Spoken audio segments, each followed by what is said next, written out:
বিশ্বব্যাপী এখন সবচেয়ে আলোচিত প্রশ্ন একটাই, আয়াতুল্লাহ আলী খামেনি আদৌ মারা গেছেন নাকি এখনও বেঁচে আছেন।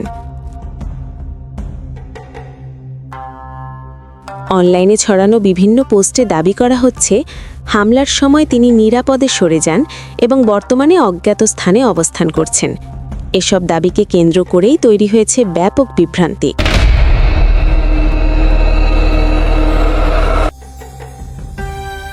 এই বিভ্রান্তির সূত্রপাত ঘটে গেল ২৮ ফেব্রুয়ারি ইসরায়েল ও যুক্তরাষ্ট্রের যৌথ সামরিক হামলার পর।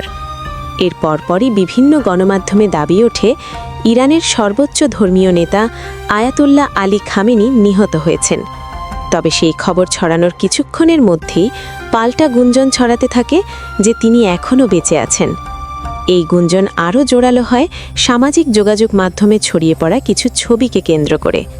তাতে দেখা যায় খামেনি এখনও জীবিত আছেন এবং তিনি বর্তমানে সাহারা মরুভূমিতে অবস্থান করছেন। এই ছবির পাশাপাশি আরও কিছু পরিস্থিতি এই গুঞ্জনের মাত্রাকে বাড়িয়ে দিয়েছে। ইসলামী রীতি অনুযায়ী দ্রুত দাফনের নিয়ম থাকলেও খামেনির জানাজা বা দাফন নিয়ে এখনও দৃশ্যমান কোনো আয়োজন সামনে আসেনি। এছাড়াও ওই দিনের হামলার পর ইরানের পররাষ্ট্র মন্ত্রণালয়ের প্রাথমিক বিবৃতি নিয়ে সন্দেহ তৈরি হয়েছে। সেখানে বলা হয়েছিল খামেনি সুস্থ ও নিরাপদে আছেন এবং তাকে গোপন স্থানে সরিয়ে নেওয়া হয়েছে, যদিও পরবর্তীতে এই বক্তব্য সংশোধন করা হয়েছিল। তবে ফ্যাক্ট চেকিংয়ে এসব দাবির কোনো ভিত্তি পাওয়া যায়নি। সাহারা মরুভূমিতে অবস্থানের দাবিতে যে ছবিটি ছড়ানো হয়েছে তা বর্তমান সময়ের নয়।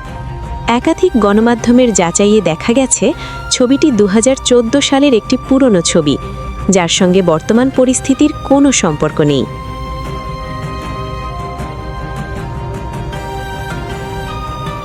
এছাড়াও ইরানের রাষ্ট্রীয় গণমাধ্যম গেল ১ মার্চ আনুষ্ঠানিকভাবে আয়াতুল্লাহ আলী খামেনির মৃত্যুর খবর নিশ্চিত করে। দেশটির রাষ্ট্রীয় টেলিভিশনের পাশাপাশি একাধিক আন্তর্জাতিক গণমাধ্যমগুলোতেও তার মৃত্যুর তথ্য নিশ্চিত করে সংবাদ প্রচার করেছে। একই সঙ্গে সরকারিভাবে দেশটিতে ৭ দিনের ছুটি এবং ৪০ দিনের রাষ্ট্রীয় শোক ঘোষণা করা হয়।